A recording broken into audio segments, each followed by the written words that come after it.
Negro é lindo, negro é amor, negro é amigo. Negro também é filho de Deus. Negro também é filho de Deus.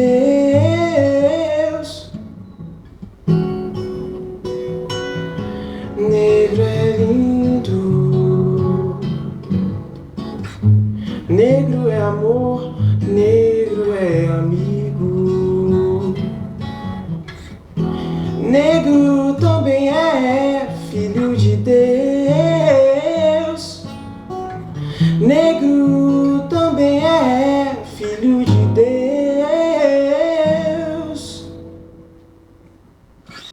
Ele diz o seguinte para a igreja: o negro ele tinha um sangue infecto e ele estava destituído da condição humana.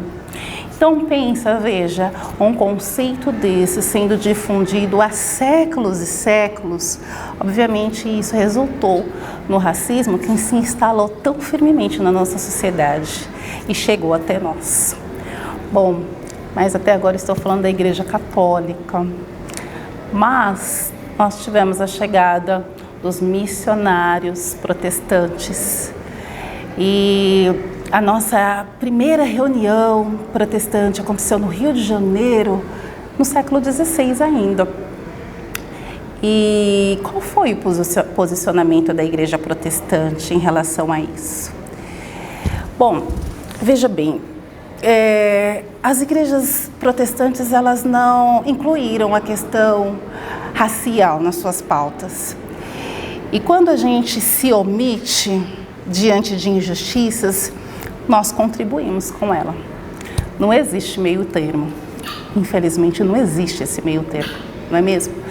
Então, assim, o fato das igrejas protestantes nunca terem se posicionado contra, elas só colaboraram com tudo isso. E aí, galera, espero que vocês estejam bem por aí. Estamos iniciando mais um episódio do nosso podcast Afro-ID. E, que prazer poder estar partilhando, poder estar dialogando com tantas pessoas, né, letradas, com letramento racial, de diferentes idades, né, diferentes momentos da vida, aqui nesse mesmo ambiente, nesse aquilombamento. Então, que vocês possam partilhar junto com a gente. Vamos então para o nosso primeiro tema. A gente vai se apresentar rapidinho.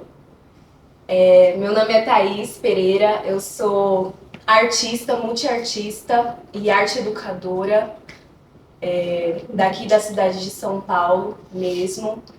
E aí, trazendo já esse primeiro tema, peço licença para falar das minhas vivências e experiências, que isso aqui me remete muito à minha família, o meu quintal. Então, quando eu penso em mim mesma e quando me comportar, como me portar nos lugares, eu lembro das minhas vivências, do meu quintal, da minha família, do meu quilombo. E aí isso acaba me fortalecendo. Quanta riqueza a gente pode ver nos nossos lares, nos nossos costumes, nos nossos olhares, né? De afeto, de partilha com os nossos. E quanto isso traz qualidade para quem nós somos. E aí, quando eu vou para o primeiro tema, que é a elite dominante brasileira, eu penso numa fala radical e revolucionária do Emicida no programa da GNT, que é Papo de Segunda, e trago também aqui para a roda Saia Justa, porque temos manas conversando sobre, e que isso seja valorizado. Yes, sir. Que como eu posso falar da elite dominante brasileira como algo qualitativo, se é justamente sobre a parte econômica, né, somente sobre o acúmulo de coisas e de poder, sendo que a gente tem muito mais qualidade na troca com o outro, com enxergar o outro de fato, independente da roupa que você está vestindo, independente se você tem letramento racial suficiente ou não, independente do momento que cada um está vivendo, né? Então, eu já dou um reparo aqui, falar sobre a burguesia dominante brasileira. né? Esse é o tema dessa roda, dessa gira. E aí eu vou para o primeiro questionamento, que é sobre a raça, né? A etnia de cada um. Será que a cor da pele, será que a forma de enxergar o mundo, a forma de enxergar Deus, né, que cada um entende Deus de um jeito diferente, é um fator determinante para existir uma categoria de classe, pensando nas pirâmides estruturais que a gente tem, né, na sociedade? Nossa, Será tá que é bem um levinho. fator determinante? Pra mim que sou acadêmico, né? Adoro ler 400 páginas por dia. Vocês... Eu E aí, conheço piloto? alguém Não, que puxa o piloto, o Hobbes. Essa Ou pergunta Xavier. não- Essa pergunta é filosófica. Deixa o Xavier Você achar- conversar. Abre o caminho aí de ler. Tá vendo? Por isso é você que vai responder. É simples. Eu vou apenas dar algumas pinceladas, porque eu acho que a opinião de vocês vai ser melhor do que a minha, eu tenho certeza disso. Mas assim, para a gente introduzir, até ampliar esse assunto, a primeira questão que eu coloco na parede é justamente essa concepção de elite. Elite, até o próprio Emicida, ele traz isso. Ele nem usa essa palavra, né? Ele gosta de Ele usar questiona isso, né? isso profundamente, né? Apesar que Elite é uma coisa boa, né? dentro da nossa sociedade, da sociologia, utiliza-se elite como a classe dominante, de fato, como aqueles que dominam, que estão à frente das decisões de poder.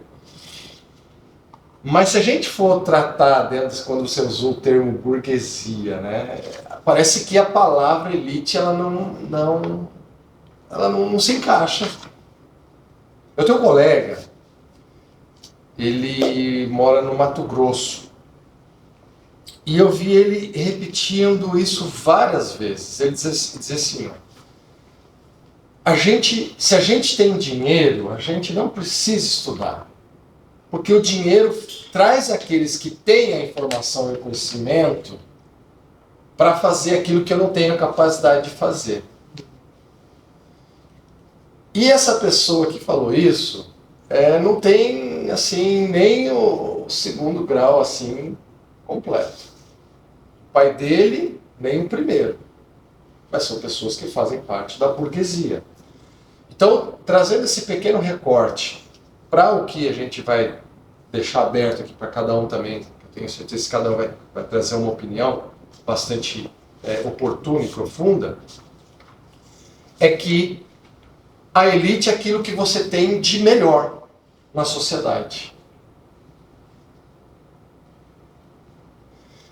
E se eu digo que o que eu tenho de melhor na sociedade é o acúmulo de dinheiro que eu tenho no meu bolso, nós temos um problema.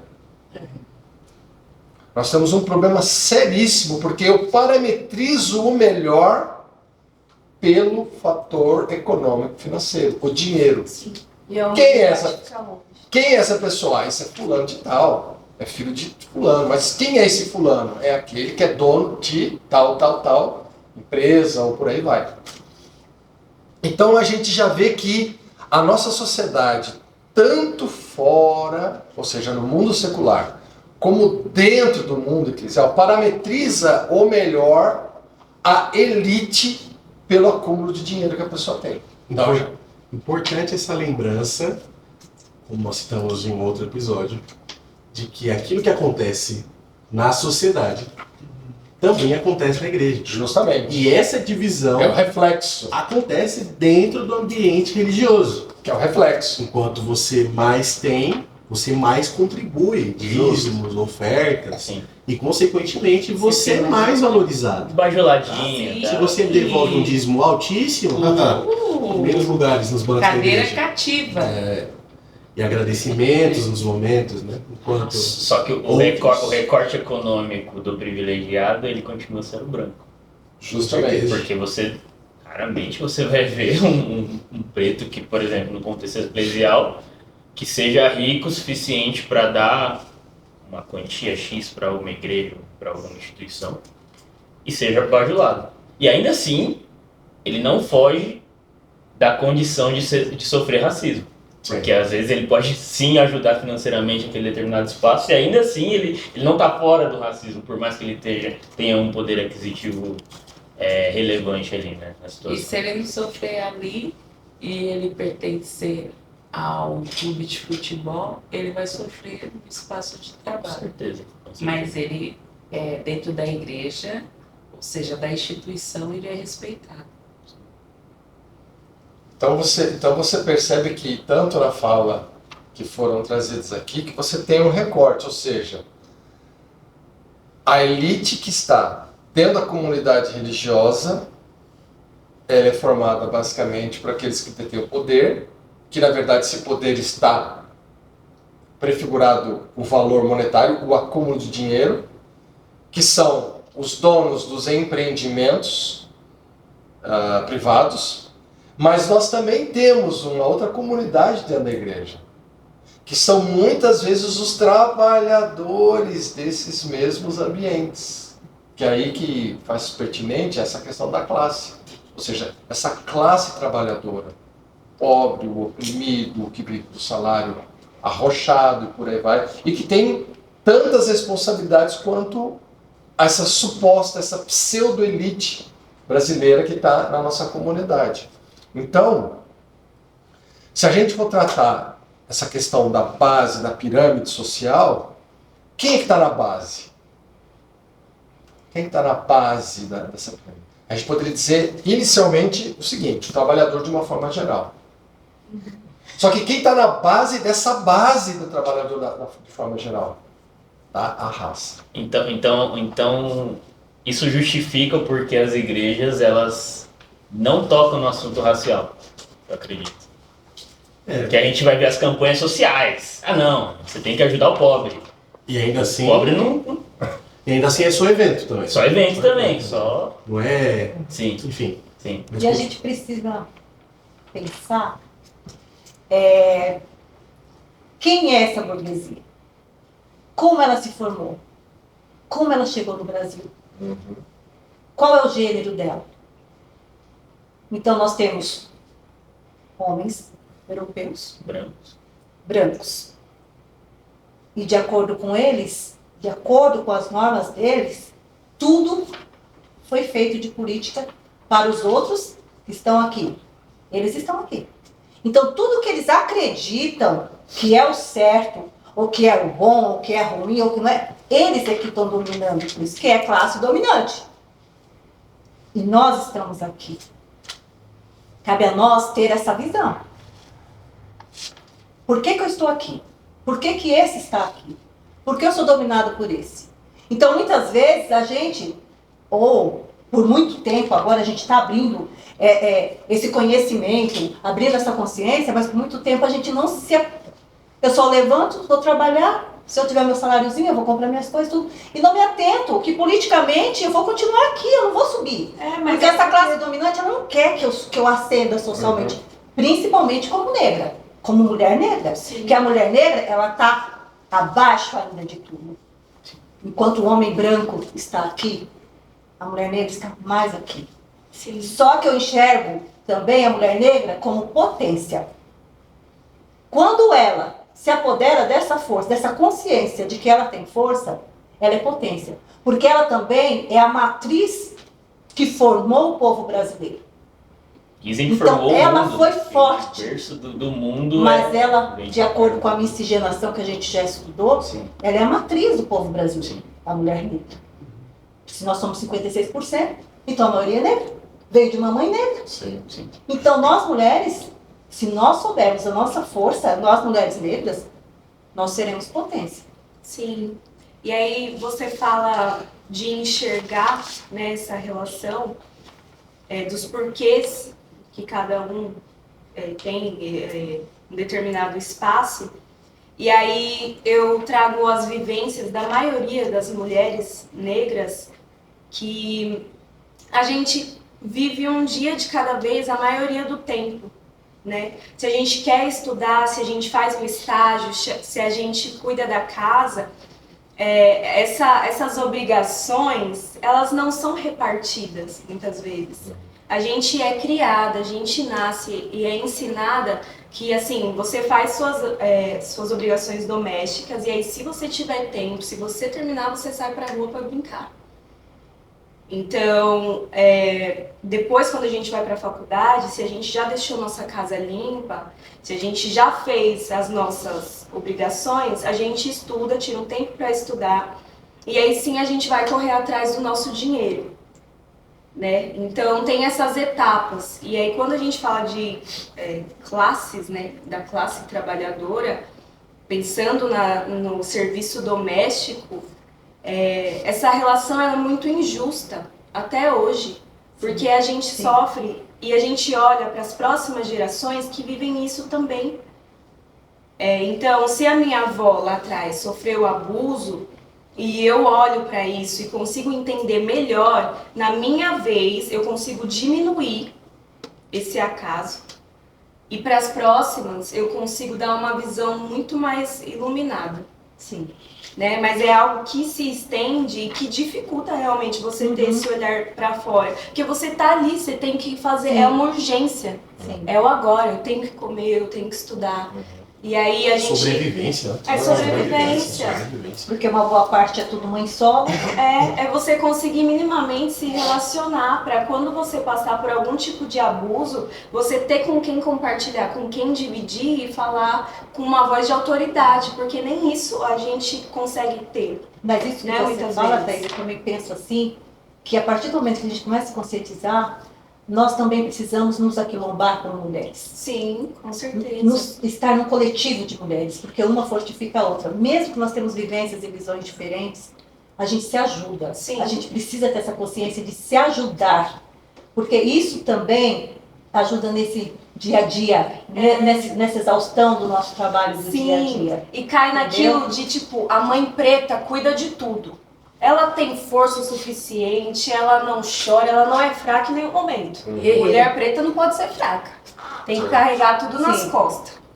E acredito que vocês me trouxeram várias reflexões quando você mencionou quem é o pai dessa elite, né? Quem foi a Gênesis. Eu sempre parto desse princípio. Acho que vocês vão sempre me ouvir falar a respeito do que é, de quem gerou o quê.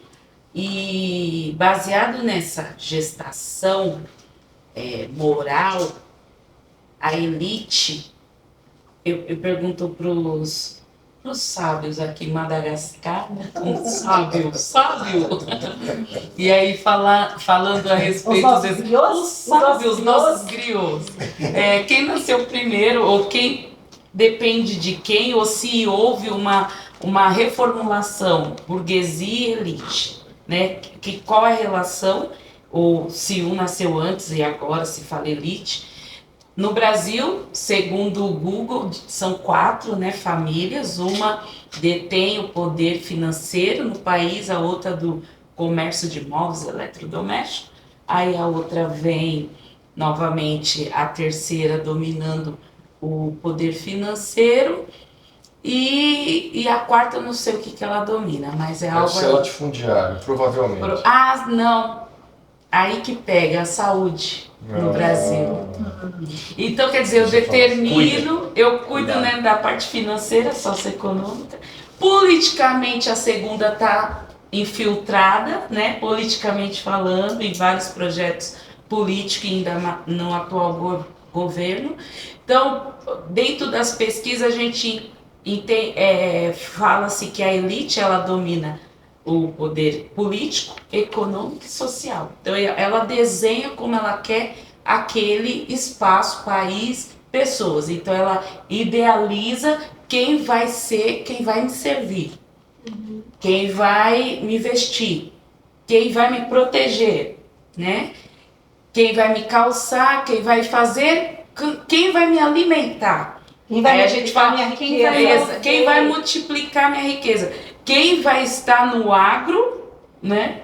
Na parte, né, bonita de se falar, e quem vai estar lá no campo, lá extraindo do que nasceu daquela terra. Quem são essas pessoas que nós, mulheres negras, como você bem ilustrou, precisamos reconhecer para não nos submeter à perpetuação que o nosso lugar naquela senzala moderna, nesta senzala moderna, é aqui. Independente da academia, quantas vezes eu parei para escutar minha mãe e minha avó, que já não está mais, né? Quanto o espaço educacional mostra qual é o papel da minha mãe para mim, né? Dentro dos contos, Monteiro Lobato bem soube me dizer aonde minha mãe estaria e aonde eu também estaria. E essa criança cresce, menina preta, e vai idealizando o seu espaço sem nenhuma alteração. E está tudo bem para essa elite. Continua perpetuando a ideia massiva de que eu tenho um lugar. E esse lugar foi desenhado, projetado para mim, sim. E isso se confirma dentro dos espaços cristãos, institucionais, como nós já temos falado em outros momentos. E esse sentimento que a gente fala de libertação é mais profundo do que a própria palavra pode dizer. Não é só o deixar o cabelo solto, o usar as miçangas que eu quiser, vestir as cores de forma, né, desconexa, se é isso que eu posso dizer, que para mim tá tudo combinando. Se o arco-íris combina, tudo combina, não é? E aí, e de eu me fazer presente nessa sociedade, não pertencendo mais àquele espaço, né, de empregada doméstica, que a minha mãe, o roteiro todo da minha família, tias e mães das minhas primas, sobrinhas, filhas, minhas primas, né, vieram desse espaço da sociedade ali, que sua carteira, né, é empregada doméstica. E é isso. só um parêntese que Abdias do Nascimento traz, que existe um programa, né, pensado para o contexto brasileiro, em que a cultura, quando você fala de folclore, eu lembrei disso, em que a cultura ela foi também influenciada por esse pensamento, para impregnar na mente de cada pessoa, e principalmente da mulher negra, o contexto em que ela deveria sempre estar inserida, e não em outro contexto, só aquele é o que cabia para ela. Então, só um parênteses. Esse assunto me deixa nervoso. Deixa todo mundo nervoso. Nervoso. Aí eu gosto de usar essa ilustração sempre do padeiro. Na fila do pão. Pode crer. Isso mesmo. Olha,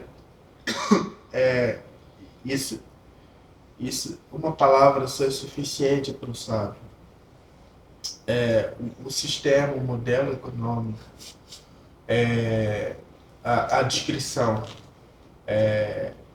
de quem sou eu, quem é o ser humano, a definição do ser humano, a antropologia, a sociologia, a teologia, todas essas, né, esses ramos que a gente tem por aí, foram todos eles organizados para que eu fosse apenas mais um peão. Né?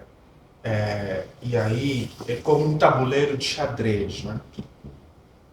Um exemplo perfeito. Então, vão me dizer como falar, o que falar, quando falar e onde falar. E vão fazer pensar que o que eu estou a produzir vem de mim. Ainda somos manipulados. Então, ascendeu. Hoje é executivo.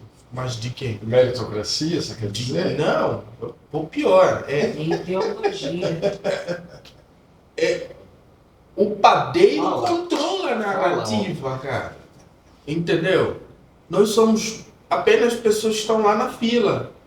Se o padeiro decidir que hoje não tem pão, acabou o pão. Então, estamos aqui a falar do padeiro. O padeiro é quem inventou o sistema linguístico que controla o nosso subconsciente. Então, esse negócio de empoderamento é uma linguagem bonita. Mas quem inventou esse empoderamento? Por que eu não posso definir? Definir o que é empoderamento. Porque eu preciso olhar para mim, eu preciso olhar para o meu povo, preciso olhar para a minha historicidade e definir o que é empoderamento dentro daquele contexto. Mas alguém chegou e definiu. Então, a pessoa preta que tem mobilidade social, ela já assume que eu fui primeiro preta a ser executivo do Banco X, eu fui a primeira preta a terminar um curso superior, eu fui o primeiro preto a ganhar o prêmio XYZ. Mas de quem é o prêmio? Quem premiou? No contexto capitalista. Foram os pretos que premiaram o preto? Não.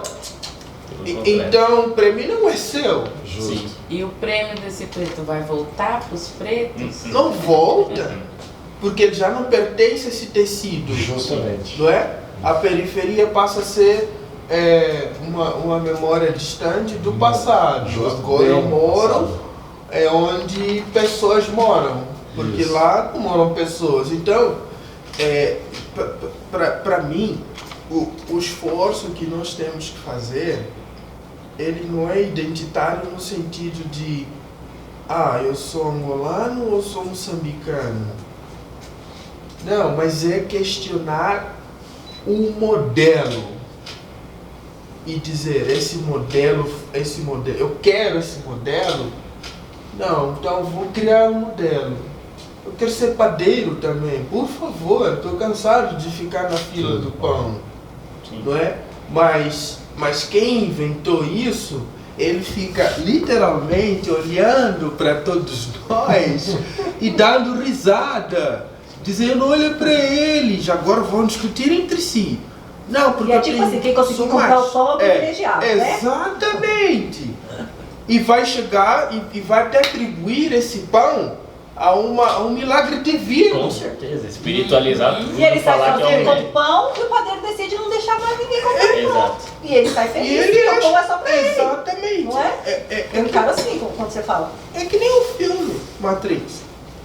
Às vezes parece loucura falar disso, mas nós vivemos isso. É isso. Alguém controla a narrativa. Tem que assistir esse filme na Matriz de novo, porque eu assisti já faz mais de não sei quantos anos. Eu sempre vou. Eu assisti na aula de filosofia pra ver se eu... Segundo o Robson, esse é um método filosófico de fazer as pessoas Foi na aula de entenderem. filosofia mesmo que tinha que assistir. Então, como você vai falar? E nós, como prezamos por um bom português. Por quê? Por que não? E quando falamos, nós falamos como se isso nos conferisse status. Não é? E aí não, porque eu estou no mestrado, mas está estudando quem? Mas não é, está estudando Bultmann, sabe? E aí você diz, pô, mas quem é Bultmann? Hegel, Kant, aí, não, Aristóteles, Platão, está estudando Egito. Até pensa que Egito está na Europa. Opa, Entende? Então, enquanto continuarmos neste assim, a frequência foi colocada, alguém olha e diz, vamos colocar mais, ok. Não, deixa ele falar, ele não vai sair disto aqui. Porque eu criei essa língua, não foi ele. Tá preso ainda. Ele tá preso ainda. Aí o pastor Léo me provocou aqui nas ideias dessa concepção do controle. Eu acho que tem um instrumento aí que deixa eles preocupados em perder esse controle total. E faz parte do que nós estamos falando aqui, como você falou, do conhecimento acadêmico, as cotas. dos negros. Eu acredito que esse seja um dos instrumentos na contramão, digamos assim, embora ele ainda tem que ser orquestrado por mãos não pretas, né, executados às vezes pelas universidades ter os seus patronos, financiadores e tudo mais, mas o conhecimento sobre a sua história, que pode partir do espaço acadêmico, assusta eles.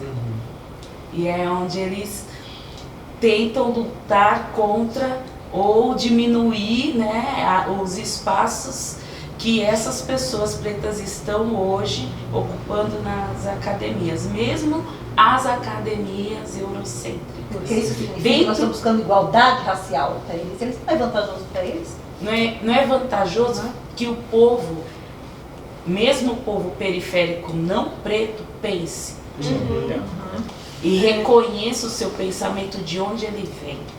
E eu acredito que isso deve mexer com os esqueletos de Dom Pedro. Tanto a parte... Todos os dons que estão aí sobre a terra. Descendente dos...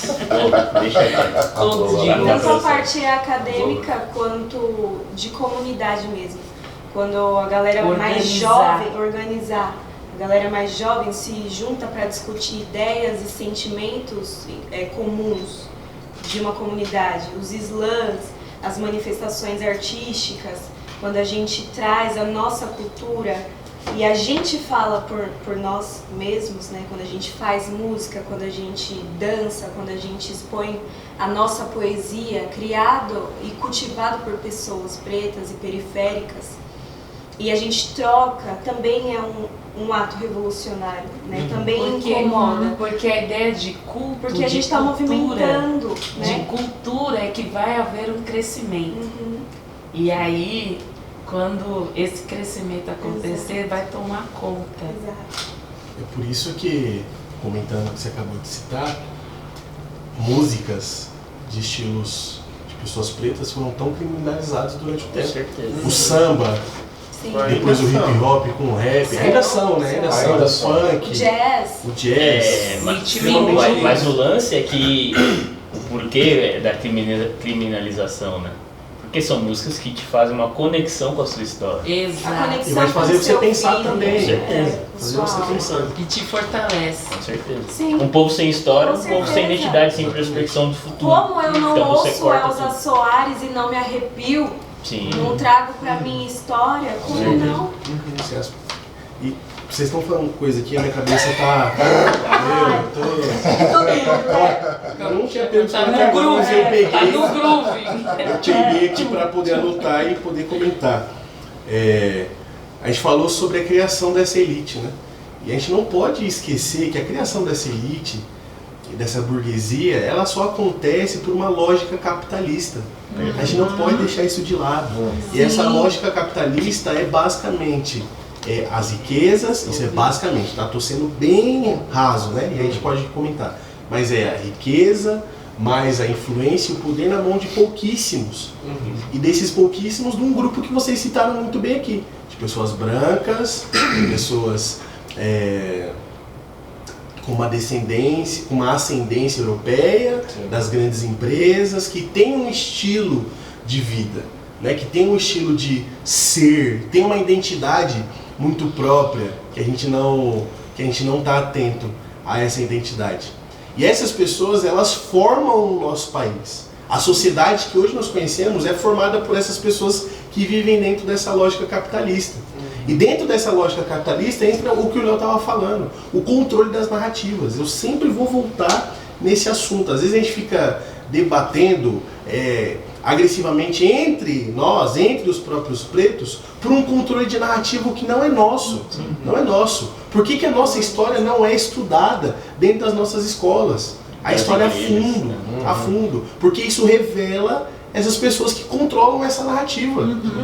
Como que eu vou falar de escravidão? Descortina tudo. Exatamente. Do cara que hoje é dono de uma empresa do agro, se eu vou falar de escravidão, eu vou falar do pai dele.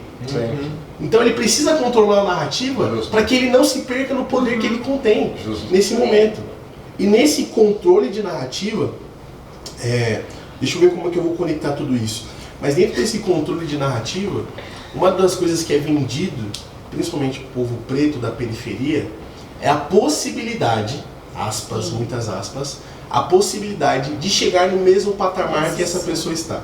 Como o Léo comentou muito bem. A favela venceu. A favela, e exatamente isso aí. Aí se cria, agora, junto com a lógica capitalista, uma lógica de meritocracia. Sim. Você não alcançou o dono do agro porque você não se esforçou suficientemente para isso. Então você não merece. Aí se cria também um lance de autoestima com o próprio preto. Sim. Eu não consigo, cara. Um parênteses. E aí, só fazer um adendo, o Vini entrou numa fala que já deu, né, início à próxima questão, que é as barreiras, né, enfrentadas pelos negros aqui no Brasil. São só de caráter socioeconômico e não racial? Eu acho que o que eu vou falar aqui vai responder. Aí depois vocês comentam. Mas é que tá tudo conectado, né? Sim. Tem essa elite que não permite que o negro, não só o pobre, tá? Às vezes o pessoal fala de cotas, não, mas a cota tem que ser uma cota social. Mas a pessoa não entende que ela sendo pobre, e eu sou um pobre preto e ela é um pobre branco, ela tem mais privilégio do que eu. Num processo seletivo numa firma, ela vai ter mais privilégio Sim. do que eu.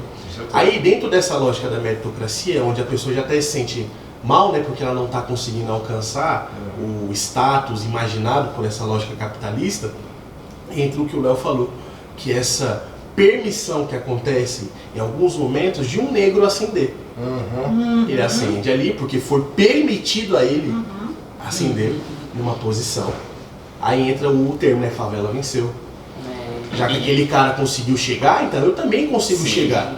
Isso acontece muito na música, no futebol. E um parêntese muito louco, que tipo assim, tudo bem, a favela venceu no contexto capitalista, mas qual que é a base do capitalismo? Colonialismo, que é violência, exploração contra a pele preta, cara. Exatamente. Então como que você fala que a favela, que na minha percepção acabou sendo, vamos chamar assim, de uma nova senzala? Acho que na mente dos brancos foi isso, né? Não, a nova senzala da pretaiada vai ser as quebradas. sim.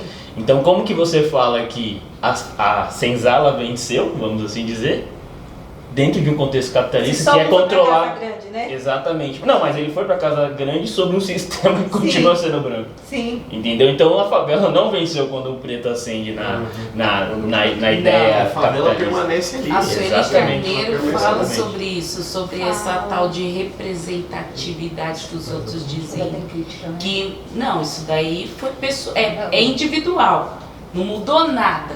Continuamos com mortes de jovens pretos, com esquecimento de crianças pretas, né? Porque as Com a políticas, barbárie toda as que a políticas gente não mudaram, vê. né? Não, Porque não as tem políticas essa precisam de mudar. ficar nessa ilusão de que um preto que quando ascende, mesmo academicamente, mesmo chegando a ser professor em Colômbia, você não representa para elite, porque senão você não ia alcançar esse espaço, ela não ia deixar. Quando é para o coletivo, que as cotas, eles questionam, brigam, vetam, justamente porque é para um coletivo. E aproveitando isso que você falou, que tem uma música, cara, eu tô tentando puxar aqui, mas é uma música que tem vários monstros do rap nacional. Tá o Emicida, tá o Brau, tá o BK, tá uma galera reunida aí. E uma das frases que mais traz um impacto pra mim nessa música é quando o Emicida fala que vitória, ela só é vitória quando ela é coletiva. Vitória é só vitória quando ela é O coletiva. princípio africano mesmo de coletividade, de Exatamente. E aí eu Comunidade, né? termino essa minha fala pensando o seguinte, uma coisa que a gente comentou ali fora, foi a nossa luta antirracista, ela só é possível se ela é vivida em comunidade. Ela só é possível nesse sentido. Se a gente não vive essa luta em comunidade, a gente não avança, A gente precisa de cada vez mais pessoas unidas a essa luta. Onde pessoas vão falar, onde pessoas vão estudar, onde pessoas vão estar conectadas. E não só na luta, mas também das relações. A gente olha, às vezes a gente olha para um lado, eu sou um cara extremamente consciente, né? Algumas pessoas vão pensar, Mas nas relações dele, ele só tem branco do lado. Então a consciência dele vai morrer em algum momento. A nossa luta precisa ser uma luta em comunidade e coletivo. Eu vou puxar a chegar pergunta. no outro preto, um aliado. Exatamente. Não um inimigo. Eu vou puxar. Só uma observação nisso que você comentou, Vini. Eu faço parte de alguns grupos, e num desses grupos... É pra ler 400 páginas. Não, esse grupo não chega, não. Esse grupo não. É um grupo só de negros, só de pretos, que eles pensam muito sobre essa questão da promoção da mobilidade social do negro. E conforme eu sempre leio as postagens, uma das coisas que me deixou claro é que é o seguinte: para essas pessoas existem muitos pretos que acreditam que o processo de mobilidade social é o meio pelo qual se derruba as grades ou as violências do racismo. Então não é um... E o pior... Vão te respeitar se Justo. você ganhar dinheiro. Justamente. E o pior que é o seguinte, o grupo dessas pessoas, esse grupo que nós estamos ali inseridos. Então esse grupo que eu participo, eles acreditam piamente que a mobilidade social é o meio pelo qual o racismo será vencido. Mas se você olhar e observar a grande camada das pessoas pretas endinheiradas, você pode ver que boa parte delas, se não todas, não moveram uma palha para poder não só falar, tratar ou denunciar o racismo, mas também desenvolver qualquer programa que seja antirracista. Eu não vou generalizar, mas você tem atletas, pouquíssimos atletas pretos têm consciência étnico-racial antirracista. Músicos, pouquíssimos deles, se não quase nenhum. Atores, mundo da arte, e são pessoas que, em certo nível, eles ascenderam. Eles ascenderam socialmente? Não, ascenderam financeiramente. E por que eles não ascenderam socialmente? Porque existe uma coisa que chega antes dele, dentro do social, que é o quê? É a melanina. Então, essa conversa que a gente tem que buscar, a qualquer custo, dentro da igreja ou fora da igreja, a igualdade, para nós isso nunca vai acontecer. Até porque, se a gente for restaurar um pouquinho a história, o conceito iluminista, o ideário iluminista de fraternidade, igualdade, liberdade, ele não inclui a negritude, de forma nenhuma. Em vários momentos, tive vários embates com algumas pessoas, próprio grupo, que acredita que o iluminismo, com a sua declaração de direito universal por aí vai, é que é o precursor da liberdade humana e que inclui o negro, mas não inclui, nunca incluiu. E não vai incluir. Por quê? Porque o ideário iluminista, o homem universal iluminista, ele parte de alguns pressupostos. E esse pressuposto, ele até complementa aquilo que você comentou, que é o homem branco, primeiro, branco, né, a branquitude. Segunda característica desse ser iluminista universal é o poder econômico-financeiro, ou seja, burguesia. E o terceiro, que vai dar o sustentáculo, aqui, como aqui, ó, para sustentar essa mesa aqui você tem esse tripé. E o terceiro é o patriarcado, que vai gerar divisão, sexual trabalho no mundo e por aí vai. Então quando a gente vê isso sendo montado na Revolução Francesa e no Brasil absorver isso de uma forma profunda nas suas áreas, não só jurídicas, sociais, econômicas, financeiras, e ver um grande número de negros acreditarem que a mobilidade social nos garantirá a igualdade, É você literalmente ver que essa pessoa precisa ter um resgate histórico fundamental da Pergunta, sua identidade, por aí vai. Pergunta. Então, assim, hoje em dia a gente vê muita coisa dentro das empresas, falando de um contexto capitalista, tipo, vamos ser mais inclusivos, aí vai lá, vagas para pessoas negras, ou sei lá, você entra numa empresa e você vai fazer questão de que se contratem pessoas negras lá dentro.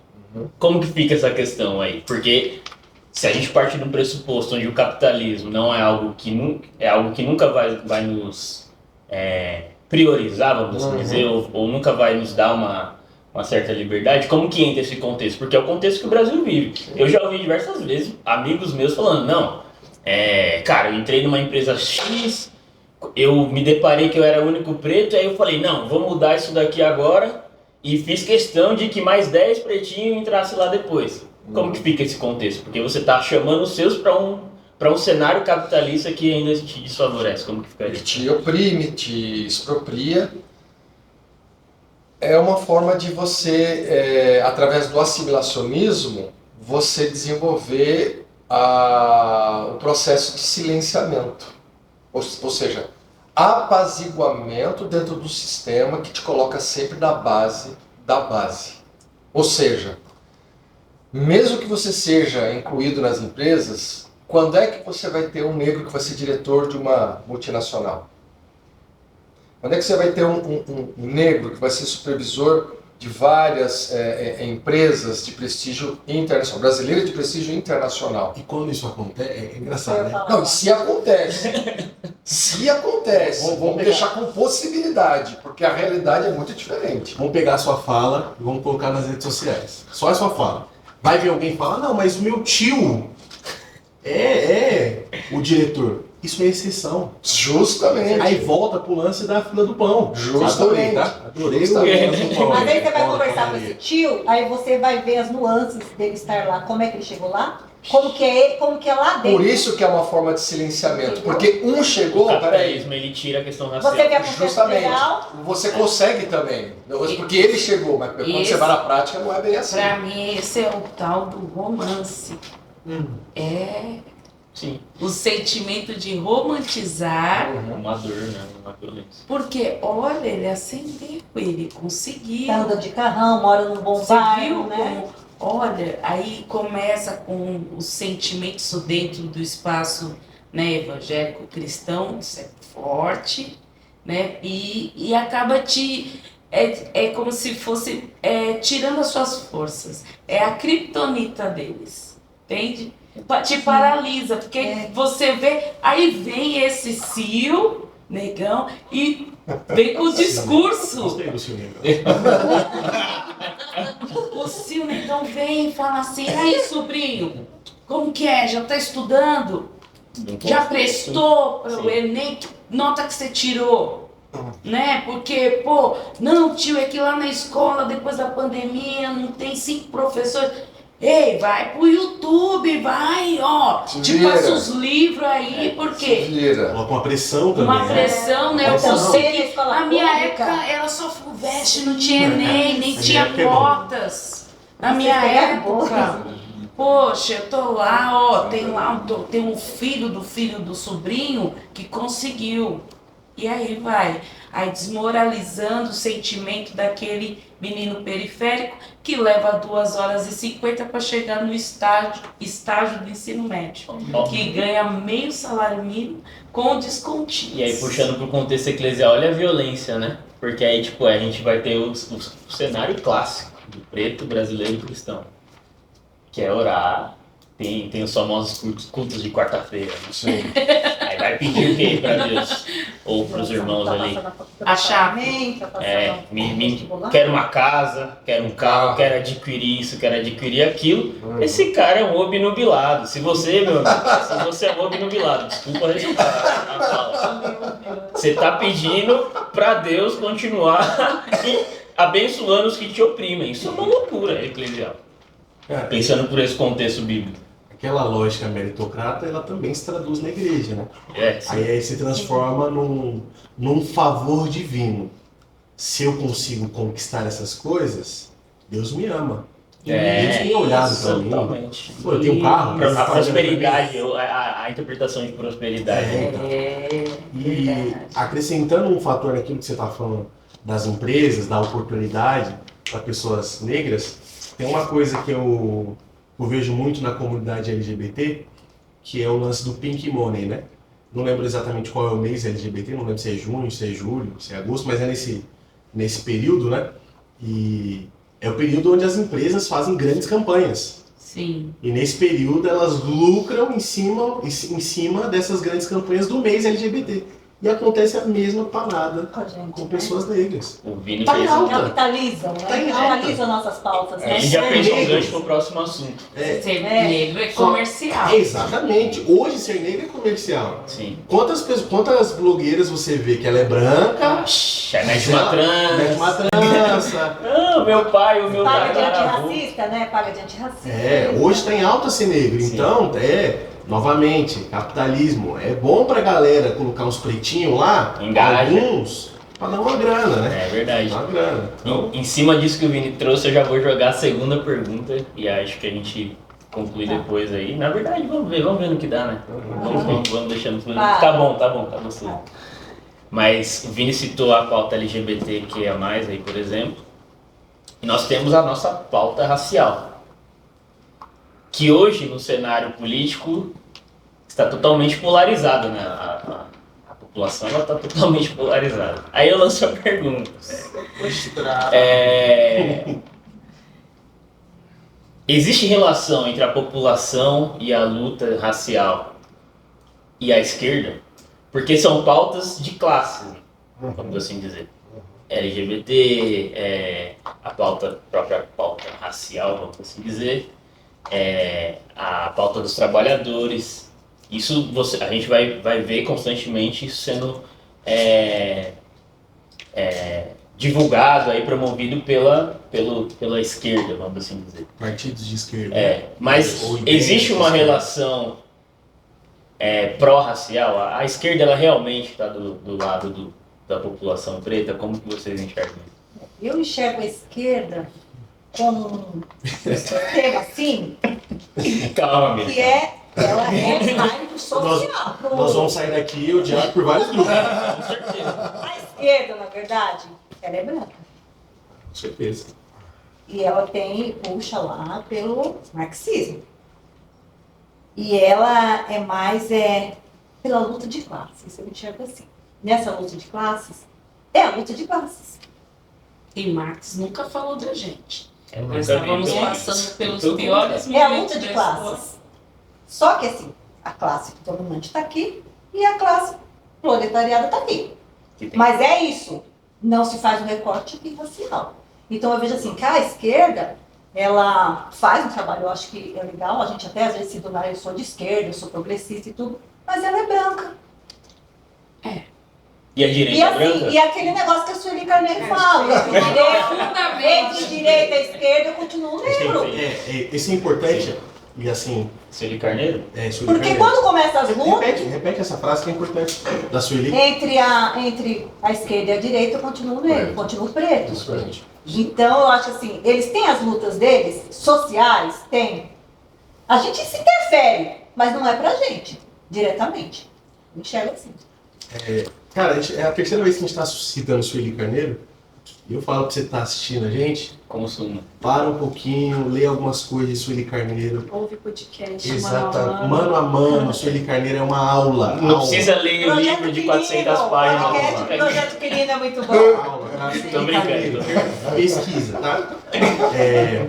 Só completando essa frase, O Carneiro é brava. ela fala exatamente isso no podcast Mano a Mano, mas ela também dá um contraponto que é importante quando a gente ressalta essa pergunta. Entre direita e esquerda, eu continuo sendo negro, mas e não é um contraponto, uma coisa que a própria vai dizer, a esquerda está mais próxima de nós. Eu acho que isso é importante a gente lembrar, porque senão vira Claro. novamente aquele discurso de neutralidade. Que Não, mas nem é nós isso que eu falei, viramos. a gente tá próximo deles, mas Sim. não é só nosso. Mas a gente precisa fazer uma crítica também. É.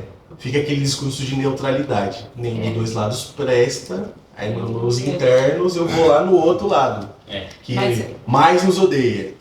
Nossa, o que teve de gente fazendo isso na última eleição, pelo amor de Deus. Mas assim, é uma dúvida que eu tenho, que souber responde. Sobre a ótica da história da esquerda no mundo, penso eu, não sei se eu estou errada, que foi a partir da Revolução, aí que teve aquela burguesia de proletariados, e ali os proletariados não eram africanos. E aí levanta-se um poder contra a mazela, a doença, tudo que a Revolução Industrial estava trazendo, não é?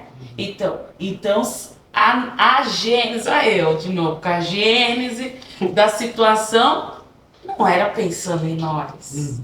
Então é difícil eles entenderem, interpretarem o nosso contexto social e também sobre que classe que nós estávamos quando eles nasceram. Não tinha classe, nós nem eram coisificados. Nem éramos humanos. Nem humanos, não estava nem contabilizado dentro do... Eles mudaram o mapa do mundo para distanciar, para aproximar o país, continente e tal, e colocar no topo, né? Tem toda essa figura. E também aí, antes disso, já estava tendo uma desconstrução, construindo essa ideia desse eurocentrismo sobre aquele quadro do Michelangelo, né? A criação do mundo ou a criação do homem, de 1510. Aí ele pinta um Deus, um homem branco, um Adão, um homem branco, com seus anjos brancos, dentro de um corpo, de uma concha, né, que é um manto, que era o cérebro, que ali significava o cérebro de quem iria dominar o mundo, né, naquele pensamento imperialista. E que a conexão daquele homem seria, se a vontade dele quisesse, com aquele Deus que estava se esforçando ali para manter uma comunicação racional. Então a racionalidade do mundo já estava sendo projetada dentro de um princípio que o mundo nasceu na Europa, que Deus era europeu. Narrativas. Isso, eles já estavam o platô da humanidade já estava sendo, e o ser humano negro estava abaixo desse platô, nem existia. Nem existia, porque não é nem relatado nos próprios passos. A própria arte nem retrata isso. Eles são capazes a de esquerda pensar. eurocêntrica, não tem nada a ver com a gente. É isso, a minha briga aqui no Brasil é esse negócio de esquerda, direita, extrema esquerda, extrema direita, central. Comunista! Eu fico, olha, sabe que é assim, de novo, quem controla as narrativas? Nós não estamos lá. E eu não quero jamais absorver a experiência de um francês durante a Revolução Francesa. Eu não quero fazer isso. Porque nós somos pessoas totalmente diferentes. Nessa época, meu povo estava inserido numa outra luta. E às vezes nós falamos dessas revoluções como se elas fossem as revoluções do mundo. Universal, E não são. Sim. Então, essa perspectiva... Desculpa, Léo, mas é a forma que a história é contada. Né? Exatamente. A história é contada numa perspectiva... Filosofia. Vamos falar de filosofia. Filosofia grega. Ali começou a filosofia.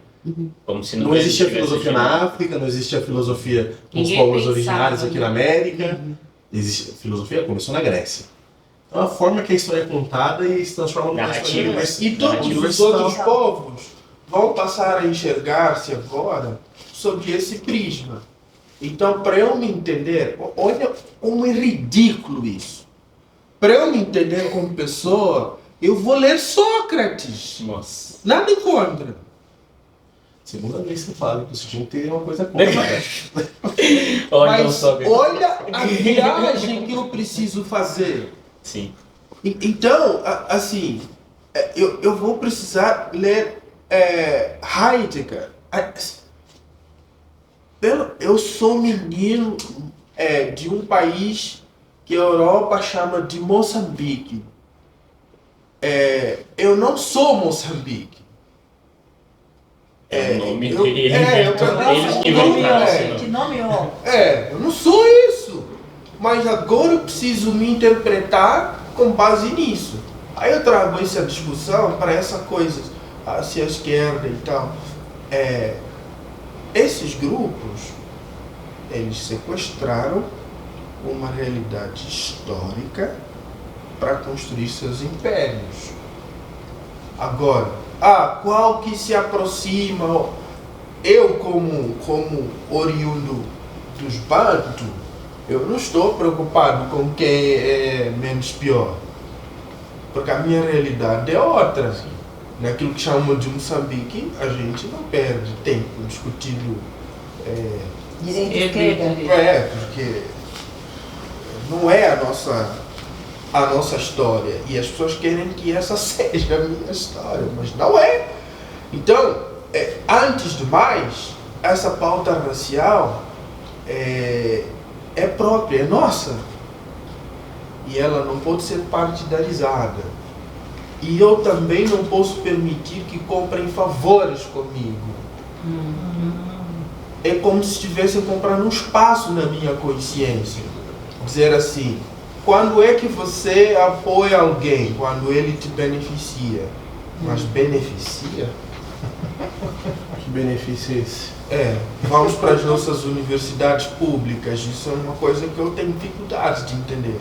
A faculdade pública em Moçambique é para pobres e ricos. Mas se for à Universidade Eduardo Pontiac, em Moçambique, 98% dos estudantes daquela universidade não teriam condições sequer de frequentar uma faculdade. Então, eu tenho histórias de pessoas que fizeram medicina, vieram de uma aldeia, estudaram medicina, e não pagaram um centavo. E eles são médicos. E sabe onde eles foram exercer a medicina? Na América. Não, lá na aldeia. Que legal. É sobre isso, é sobre isso. Opa! Então, eu estou discutindo o Isso é quê? quilombo, cara. Então, educação é pauta. Puxa, eu só quero uma escola, caramba. É só isso. Sim. É dever do Estado, meu. Sim, totalmente. E essa provocação que o pastor faz da pessoa entrar dentro desse universo eurocêntrico, mas conseguir sair e voltar para sua aldeia e ali atribuir os conhecimentos que ele foi aguçado para o proveito e crescimento local, é isso que aqui no Brasil não se cultiva. E acho que nem nas Américas. Acho que é a questão das Américas. E nem em alguns, porque eu já vi. Então, partindo dessa provocação que o pastor Léo deu sobre, falando a respeito dos jovens ou das pessoas que ingressam à universidade, têm um conhecimento acadêmico, a princípio eurocêntrico, que consegue voltar para a aldeia e ali trazer todo o proveito do conhecimento dentro daquele espaço comunitário. O que no meu alcance falta na América Latina. Justamente porque quando nós eu vejo alguns colegas ou conhecidos indo para a Europa para buscar, né, um diploma acadêmico, voltam apenas para emblemar esse diploma acadêmico, mas a vontade é de continuar lá, ficar lá e exercer a profissão lá, para ganhar em euros ou em dólar. Então esse sentimento precisa, além de ser de ordem acadêmica, tem que ser em todo o contexto. De quando nós, povo preto, adquirirmos conhecimento, de resgatarmos o Sankofa, voltarmos, pegarmos o que se perdeu, fortalecer a comunidade, fortalecer dando mais condições para que aquele povo periférico acesse também, ou voltando ali e fazendo jus ao conhecimento dentro do espaço que ele foi criado, porque justamente aquele espaço deu a ele condições para ele chegar onde ele está. Não foi na academia que tudo aconteceu, que às vezes as pessoas só contam, agora eu sei, agora eu conheço. Não. O conhecimento ancestral levou ele até lá. Os caminhos maternais da mãe solo preta, periférica, do coquinho, aquela que, né, limpa a igreja, fecha a igreja, abre a igreja, dá a cesta para o povo ali da comunidade. Ela que te fortaleceu para entrar na medicina, no direito, sei lá qual é o espaço que essa pessoa almeja. Então eu acho que esse sentimento de retorno é o que pode fortalecer e nos avançar para essa terra prometida, digamos assim. É a relação dos galhos, né? Só nascem saudáveis dessa árvore se a raiz estiver bem plantada, né? Bem funda, bem firme, né? Sim. E Eu queria fazer uma observação. E essa observação, ela tem uma base em que se estuda justamente o movimento dos partidos no Brasil. Então, no Brasil, se a gente olhar para o programa político-social e for realmente ver na prática, ele exclui o negro. Se você fizer uma análise do programa econômico-industrial no Brasil, ele exclui o negro. Se você for e embrenhar-se dentro dos programas dos partidos partidários privados, temos vários partidos aqui, eles cooptam a pauta negra, mas ele exclui o negro na sua prática. E vou agora entrar naquilo que dói mais em nosso coração, que é o programa missionário. Missionário evangelístico. Ele exclui também o negro.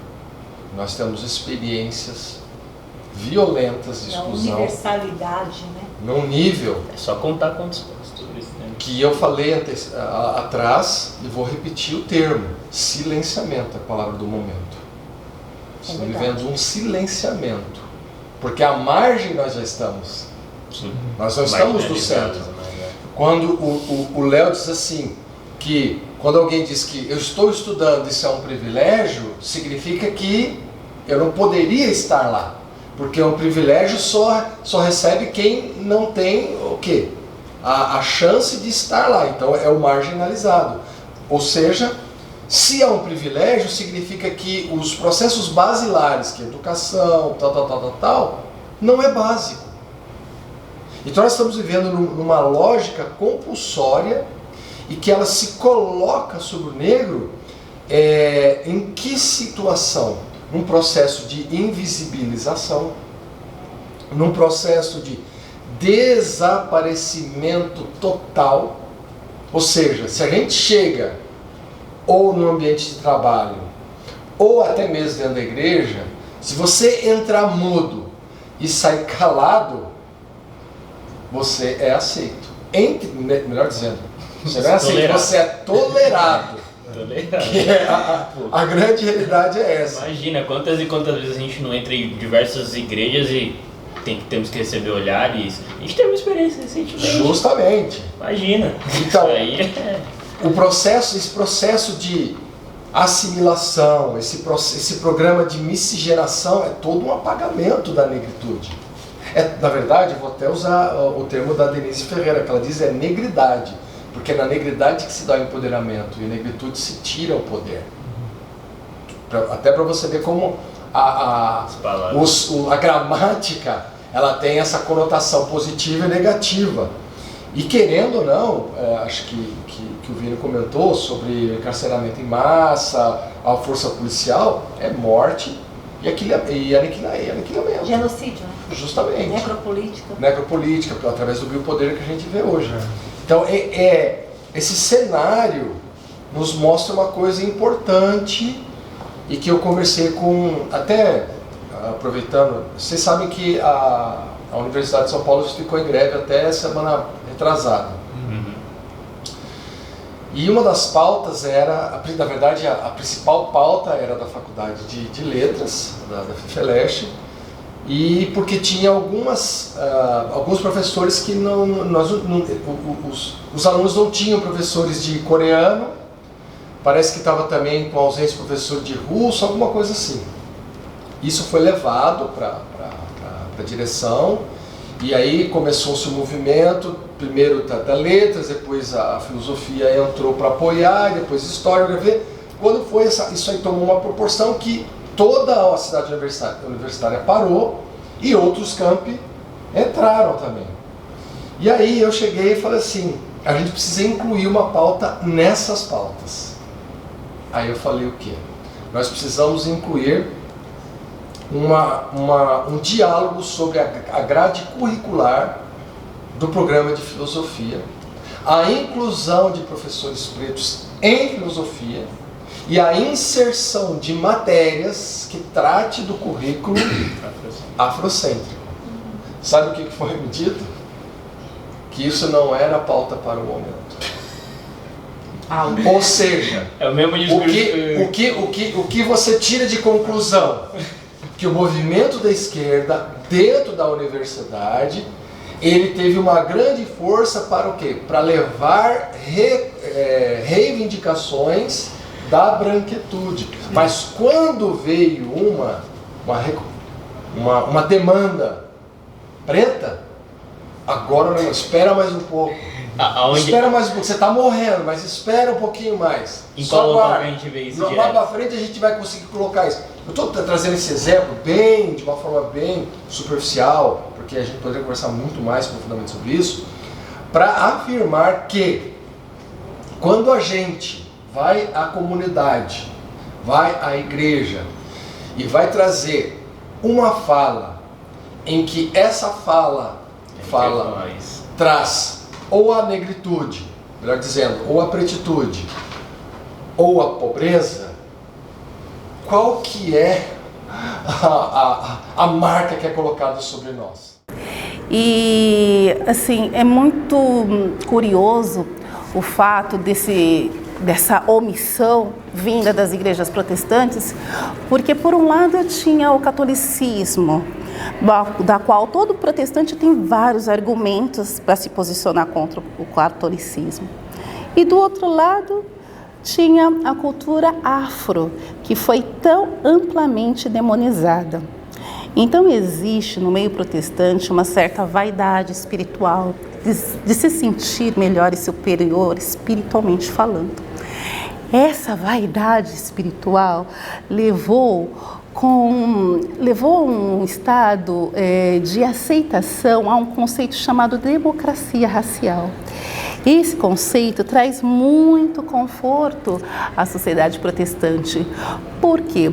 Porque você não precisa tratar diretamente desse assunto e nem se colocar como colaborador de toda essa situação. Então, há séculos a Igreja Protestante também colaborou com a manutenção do racismo. É por isso que chegamos até aqui. Como já bem disse, eu sou adventista há 30 anos.